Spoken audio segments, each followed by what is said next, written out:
Oh, we're gonna use this. This is it. You gotta restart it though. You're gonna say no, it again. I cut it. Why? I started in the middle. Why did you stop it? Start it right now. Record now. Go. We're recording. Okay. Sorry.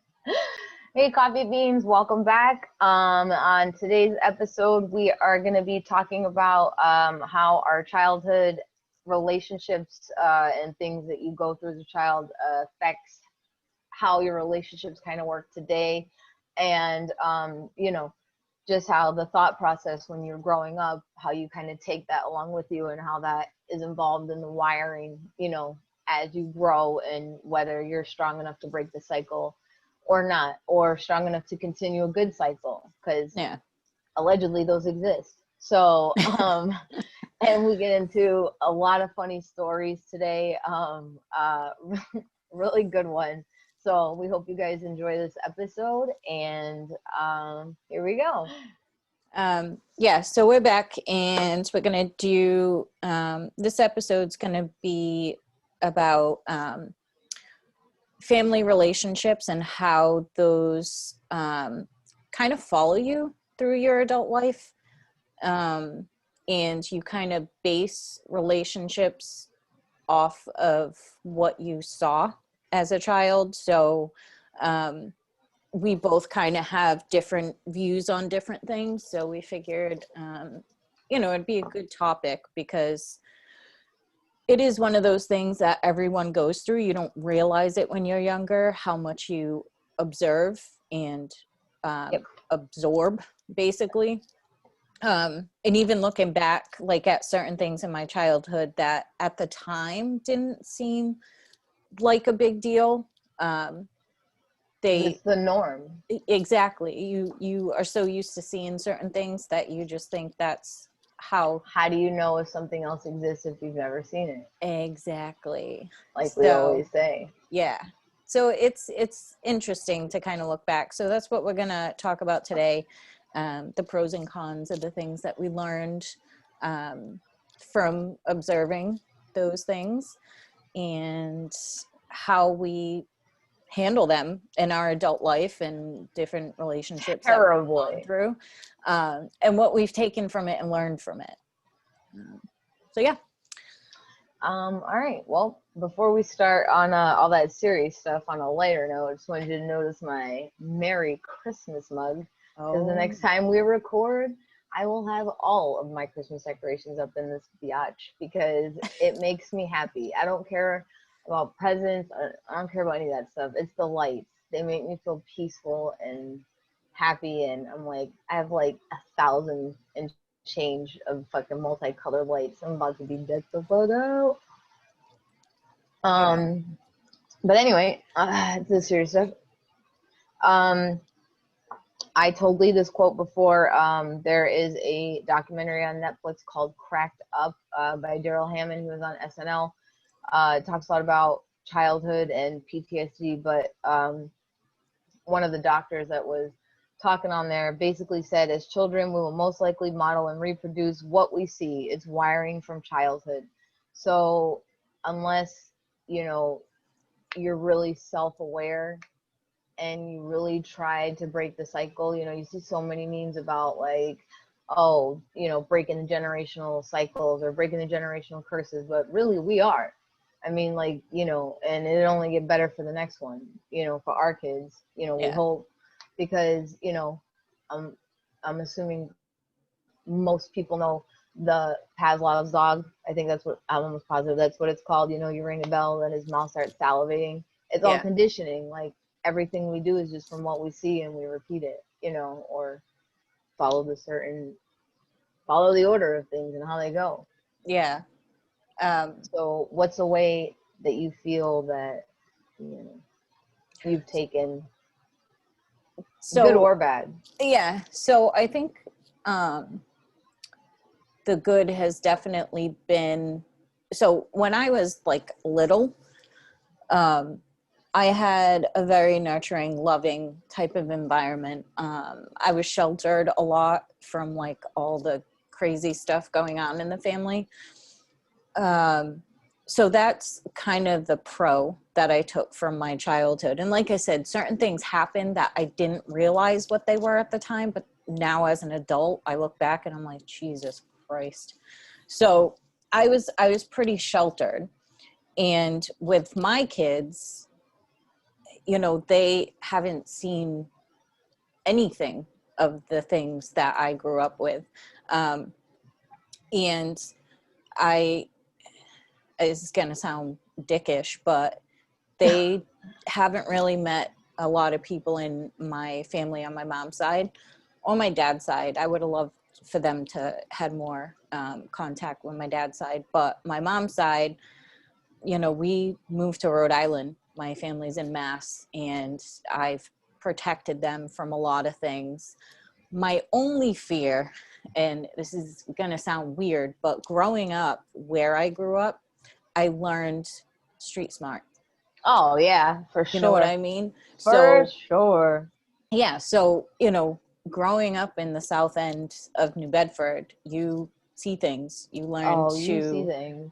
Yeah, you learn to know when to put your head down and walk by. So different things like that is kind of a concern because, you know, they're growing up. It's always loving. It's always no idea. Yes. So no that's idea. what worries me, you know, and it didn't hit me until Brendan went to kindergarten and a little boy told him he didn't want to be his friend. He came home crying. I want everyone to be my friend. Like he had never had to deal with that. And I was like, oh my God, like we never taught him, like not everyone is going to like him. You know what I mean? Like that's and just that's life. Okay. Right. And it was just if everybody likes you, like, something's wrong. Yeah. Yeah. It's true though. Yeah. Absolutely. And like they're not going to witness a lot of the things that I witnessed, but some of those things I think it's important to know. But yeah, that's pretty much the positives I took is, you know, keep your kids safe. Let them have a childhood.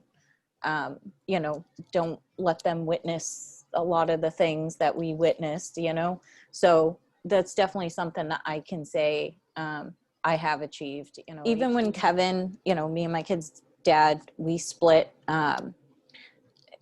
they didn't witness any bashing. You know, I never talked bad about him. And that's something that I grew up with too. Like my mom never spoke badly about my dad, ever. And even when Kevin started dating Melissa at first, that was like very hard for me. But I never talked badly about her in front of my kids. Now, you know, like when you go through a breakup and they start dating someone, and in this type of situation, you have to be nice. You know what I mean? So at first it was really hard. Now we're very good friends and, you know, we all mesh well together. But that was one thing too, where it was like, I didn't grow up with my mom bashing my dad. And that was out of respect for me and my brother. And honestly, my dad was a really good guy.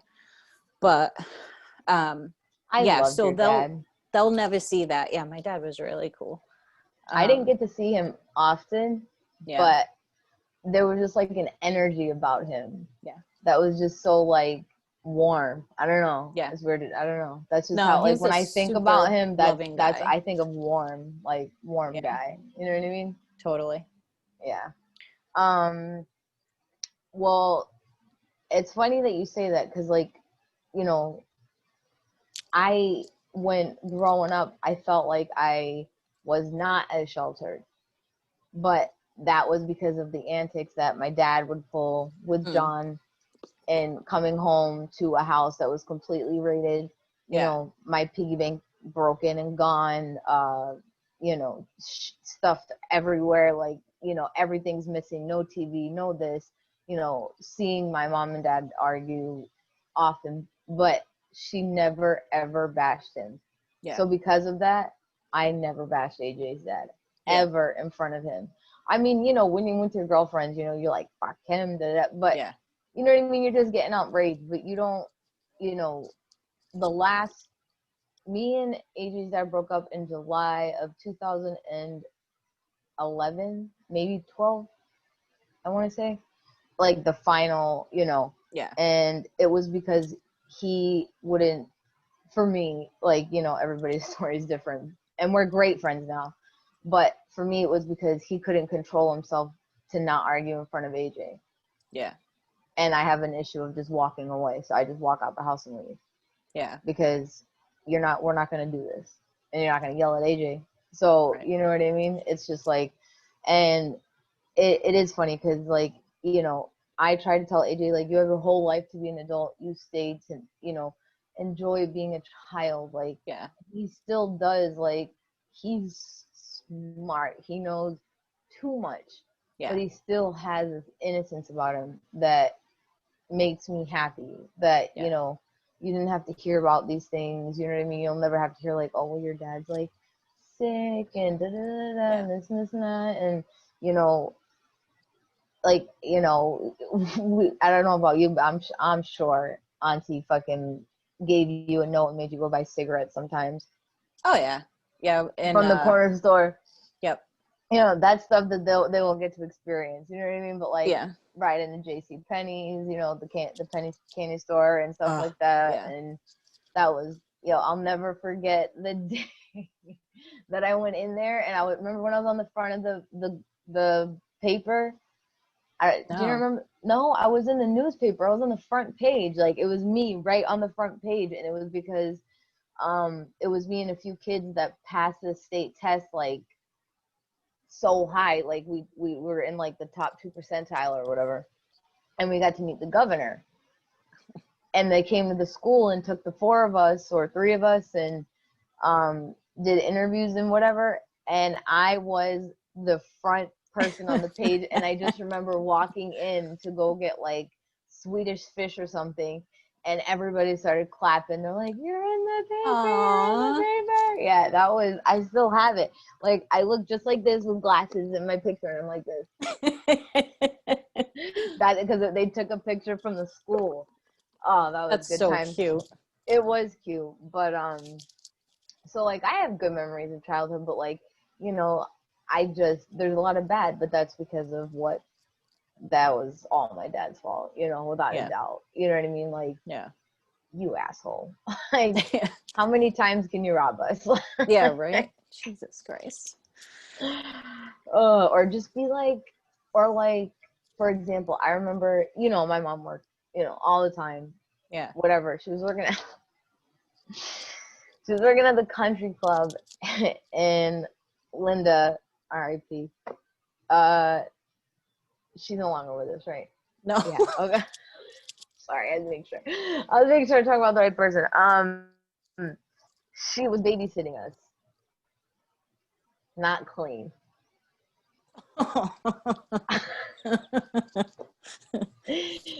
boy. Passed out on my mother's bed like a fucking rock.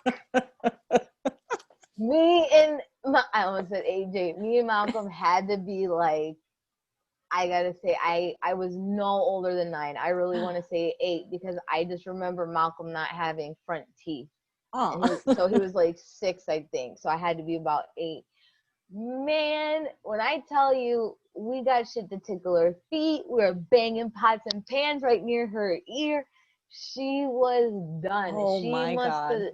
She must have like injected right before she got there, or right when she got there, like appear to clean to my mother. Yeah. And then, because she was fine when she got there, and then all of a sudden it was like, boom.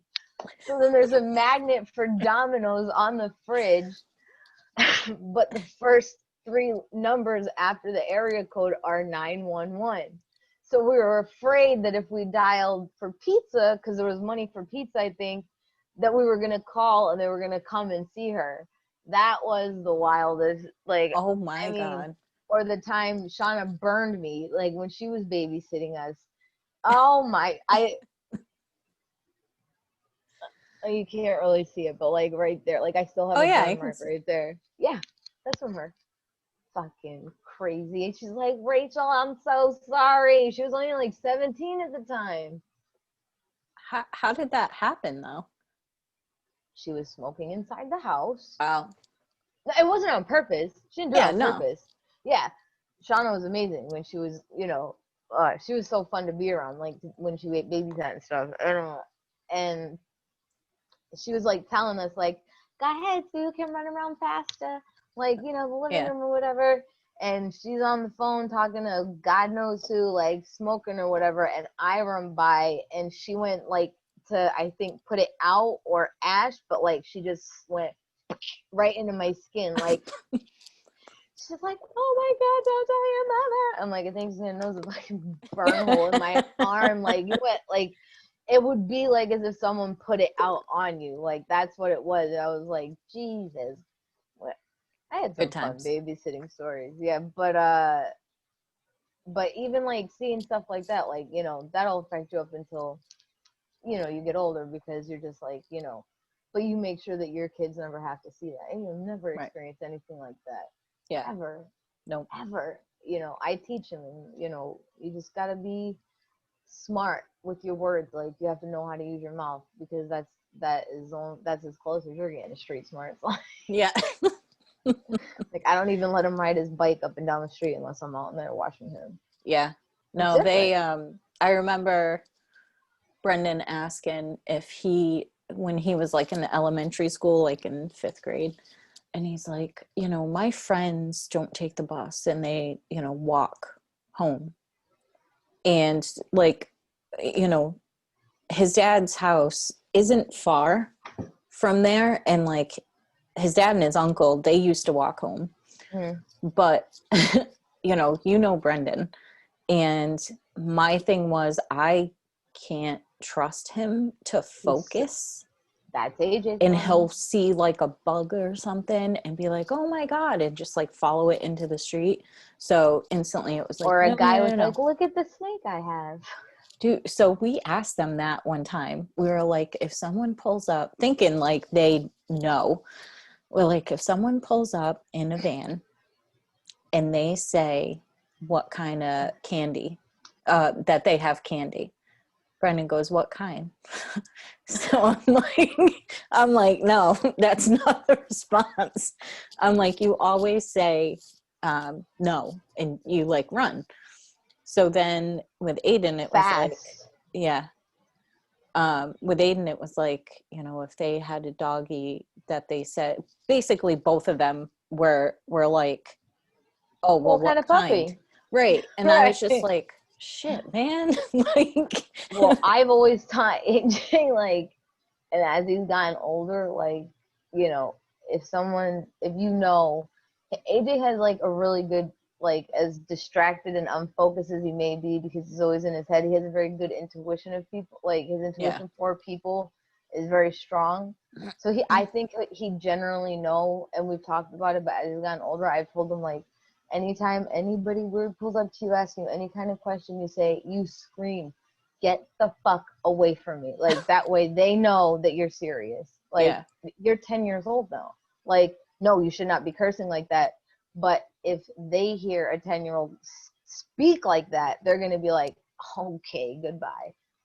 Like, for instance, there was a kid at school with AJ, and he whipped a stick at him, like, and hit and like sliced his elbow. And AJ's done martial arts, so all AJ did was like put his hand on his stomach, turned him around, and like went like this. He's like, but I didn't press his neck because I know better. Yeah, he knows. You know, he's like, do not hit me with the stick again, and let him go. AJ's tiny. He's tiny, but you know, we teach him how to protect himself when the cases are called for. Never throw the first punch, but if they throw the first punch, go for it. Yeah. So yeah, very different upbringing than what we had. Yeah. But again, my concern is stuff like that. You know what I mean? Them knowing certain situations and how to react in them, but you can only learn that through, God forbid, experience. Right. And you know, where we live and stuff, I'm not super concerned about certain things, like, oh my God. So in the 7th grade, we all came out and these 2 girls were about to fight, and that scares the shit out of me. Like, I can't watch people fight. But this chick pulled out a tube sock, with a can of SpaghettiOs in it and started swinging it around and smacked the girl right in the face with it. Blood everywhere, busted her nose. I was like, oh my God. And I ran home. I was like almost crying because I was like, dude, like what the hell just happened? And who thinks of that? Who brings a tube sock with People who've been to SpaghettiOs? jail and knows that if you do certain things the right way, you won't leave a mark. Dude, it was so Bars of fucked up. soap and pennies and tube socks don't leave marks. So Yeah. I No, don't it was know. brutal. I need to know the science behind that. That's terrible. It was horrible. Have you ever been in a fight? No. Me neither. Like a physical altercation with a female? Never. No, I've had my hair pulled. Like I remember being at a club. I pulled someone's hair. Oh, real nice. No, I was at a club and I was dancing and some girl behind me kept pulling my hair and I just went turn around. Like to me, fighting is stupid. Okay. People that fight don't like each other. So when you fight, do you like, what is the point? You're not going to like each other after that. I think it's the most pointless fucking thing. Like you don't like someone or something they did, fucking walk away. Right. That's what I feel like it's so childish. The only time I even came close was when I think I told you it was like New Year's Eve, and I ended up being lucky enough to be able just to be the silverware roller for that night so I could leave by 10. And this other girl was jealous that I was smoking a cigarette because she couldn't smoke on the clock, but I wasn't up front. Like I was nowhere near customers. So she walked by and was like, oh, she gets to smoke? I'm like, first of all, I show up on time every day and I'm not in the front of the house today. She never liked me, but that's because everybody else liked me. And she used to be the, like, it's just people like, it's funny, whatever. Yeah. So I come back in from smoking, and literally I had separated and dried in those racks. I don't know if you ever worked in a restaurant. They come in racks, so you can roll them. 1,000 pieces of silverware. I had dried, make sure they're clean, separated them, knife, fork, spoons, and this bitch dumped them all out. Like turned all the racks over so they were all not separated anymore, whatever. So the kitchen went like this around the restaurant. Like, so it's like the restaurant, and then at each end there's 2 entrances to the kitchen, so if you're working on this side or you're working on this side. When I came in, I was like, what the fuck? And I see her like hair. She had this big poofy hair, like turn the corner. So I fucking hauled ass and I chased her through the restaurant, like right through the front of the house. I didn't care. Not like through the restaurant, but to get to the other side of the kitchen. So you have to go through a section, through the front, host stand, wait line, and then in through another section to get in here. And I went whap, and I grabbed her hair and I pulled her right off her feet. And then this manager, this big black guy, like almost 300 pounds, probably like 6'5", swept me off my feet. And I was like, she dumped all my silverware out. Oh my God. He was like, Rachel, this is not you. You're not this person. Don't stoop to her level. Yeah. I'm like, let me go. And I was like, I'm clocking out. Bye. Jesus. Then she ended up stealing my purse from the employee room that had my social security card and my license in it. And I had already told the manager that she was bullying me. She'd dump all my salt and pepper shakers at the end of the night. Like when I'd go to get a manager and say my station's clean, I'd have ketchup all over the tables, salt and pepper shakers dumped out. Are you kidding me? No. See, that's petty. I can't stand people like that. Had to go there when my social security card was stolen. My mom went up there and cursed the manager out. Was like, she's come to you several times about her being bullied while working here. You kind of seem like a bitch, pretty much. Find that fucking purse with the social security card, or we're gonna have a problem. Mama bear don't play. Right? Damn. But anyway, we went off way off track. It's all right. See, this is our background, though. These are the things that we hope our kids don't go through, but they're gonna go through things. It's just part of life. And I've been punched in the face. I didn't hit back though. It was a big bitch. Sucker punch. I turned around and I was going. But that's it. Other than that, no, I don't want to fight. I'm terrified of breaking my teeth or my nose or hurting someone. Yeah. I don't ever want to hurt somebody. Like I'm just afraid of being hurt. Like if I hurt someone, like it depends on the situation. Did you deserve you it? deserved it. And honestly, like, I feel like at this age, if it came to a situation where I had to protect myself, we're talking like 35 years. I'm not 35, but we're talking 35 years of rage. Of repressed Like, anger. it's always gonna be said, bad. It's gonna be real if bad. someone ever fucking tried me, like, and I was already in a bad mood or whatever the case is, I would win hands down no matter the size of this person, because I have so much rage and anger, and craziness beats build. Sorry, but it And does. I think it only happened like if it involved, like if I was trying to protect my kids. My children. The only time I've been very like is like when kids have like bothered, like the boys, like at school. That's when, like, I don't care. I'm a totally different person when it comes to, you know, taking care and protecting them. So honestly, I think that's the only time anything would happen. I've but had yeah, to get just rude watch with out. teachers about AJ. Yeah. Because of how they speak to him, because he's hyper. Yeah. Or how they separate him. Like, dude, that's not right. But his teacher actually called me yesterday, and I'm like, I don't know what you do, but he is obsessed with you, and he loves you, and he's like Antonio is an exceptionally gifted child. I'm like, yeah, but some teachers don't see it that way. They just see a problem child because he's hyper. Yeah. So on last Friday, he got a riddle about Einstein. Every Friday they get those riddles, like the exceptional students. And he had it solved on Monday at school. And only 2% of people can like solve this, I guess, this riddle.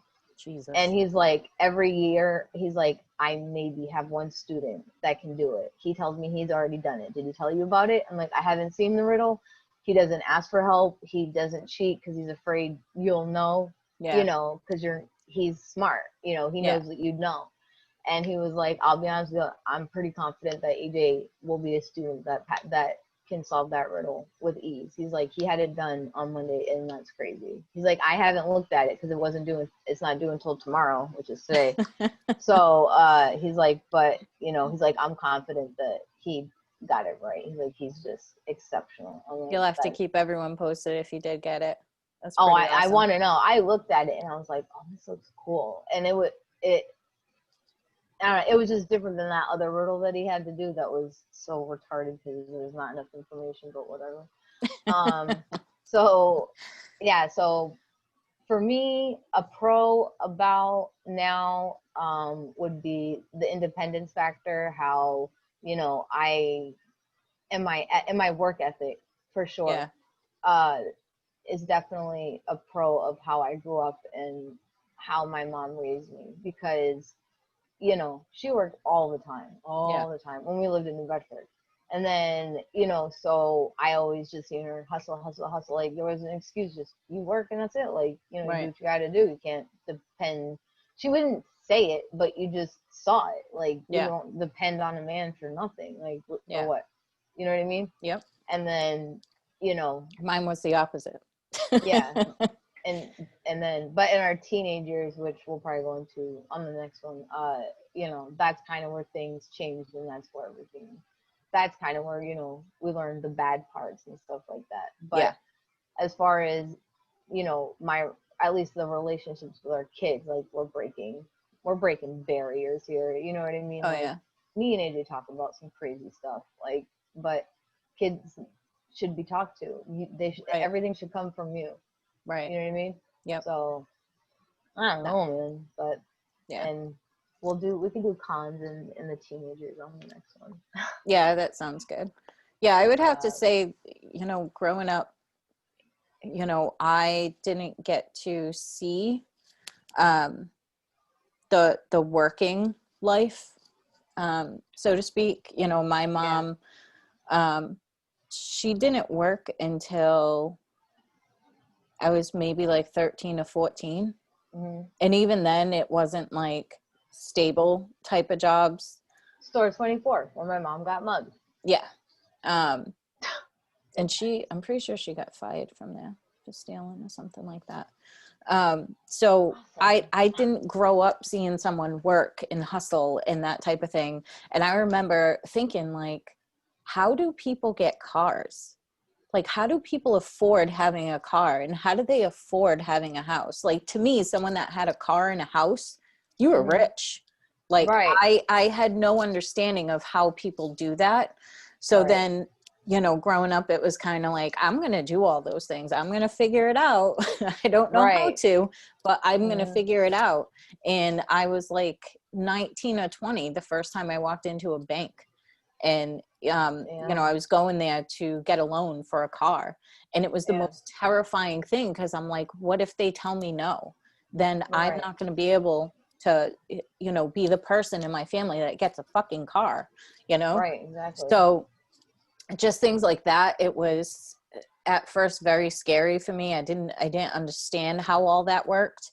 And then the first time I lived on my own, oh my God, I lived on the line of Providence and Cranston, Yeah. which is a really bad place to live. Right. But it was my first Gotta apartment. start somewhere. Oh yeah. It was my first apartment, and even though it was a piece of shit, and like I shopped at Dollar Tree for food, it was still like I did it. You know, I Ramen am on noodles my for own. days. Oh yeah. So, you know, for me, it was really trying to figure out something that I had never seen before, and knowing it was possible, but not having the backup, Not knowing you the know? steps to take. Yeah. Or, you know what I mean? I get Yeah. that. Yeah. And, you know, I was lucky enough, which we'll talk about later on, but I was lucky enough, I met a family. Literally the first day I met their daughter, I moved into their house, the apartment with them. They took me in, and, you know, that family taught me all the things that I probably should have learned, you know, from, you know, watching a parent do it. But they literally, you know, it was like, all right, you're going to go to college. You're going to, you know, you're going to get a job. You're going to save your money. Then we're going to go get a loan, and, you know, you're going to get a car, and just like all these things where they literally had to walk me through it. And But there's nothing wrong with that. no, and they, honestly, if it wasn't for them, I think my life would have been so different, because they taught me those basic life skills that I had never understood. I had never seen. It was crazy. I didn't even know that, like, Auntie didn't work. I think because I just remember her working at Store 24, like, just because my mom got mugged the day she met Steven Tyler, so it just sticks out in my head. Like, but I didn't know any of that happened. Like, I didn't know Auntie didn't have a car, or, you know, I didn't, for some reason, with Frank, I remember some squared rectangle, ugly brown purple car for some reason that we used to go in. Maybe Yeah, it was probably Nana's. Yeah, so, yeah. We always used Nana's car. My mother never had a license. She got her license at like 45 years old. That's the first thing I wanted to do as soon as I turned 15. I got my permit, so I get my license on my 16th birthday. Nope. So she drove illegally all those years, but it was always Nana's car. And then, you know, anytime like the welfare check didn't come in, Nana would swoop in and save the day. So I think that was a big thing too, when, you know, everything happened with Nana. That cheese was so gross. The what? The cheese. Oh, the welfare cheese that didn't melt. Oh. That was not cheese. Because back then, like, up there, they didn't give you like cards. They were like, here's your box. Well, and colored money. Milk. Do you remember that? The food stamps? They did have I just remember, sorry, Bug. I just remember, like, my mom getting a box one time, and it was like condensed milk, this gross looking cheese. And I'm like, you know what? I'm not going to eat this. Yeah, no. Okay. You know me, I was a picky eater. So I would imagine, like, so it was, it was a wild thing. So it was a wild childhood. Oh, but I did find something randomly under my AC unit when I was cleaning it out yesterday, and I have to grab it real quick to show you. There was one of the people in this picture, and then me, you, Billy John, Shauna, and Malcolm, all in the same picture. Not smiling, like someone took it as we were standing, but. Oh, good God. Is that Maria? That's Maria. Isn't that wild? That is wild. Fucking Frank. I'll just for some reason never forget when he wore that goddamn crop top to your birthday party outside. I was dying. That was the day that you introduced me to the song "Damn It" by Blink-182. How do you remember that? Like I a don't- fucking elephant. I always have that memory, but it just always sticks out. Like, wait, I don't know. And it was like the first time I think I heard like a curse word, like maybe like in a song or something. And I just, for some reason, I'll never forget that we were upstairs for whatever reason, and you put it on. You're like, I love this song, and I was like, me too.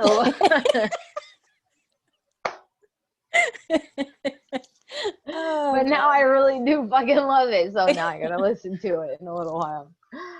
Oh, this is a good one. This one's fun. Oh, Frank. With the fucking neon Frank. tube socks, all the different colors, and he would have them all scrunched. And and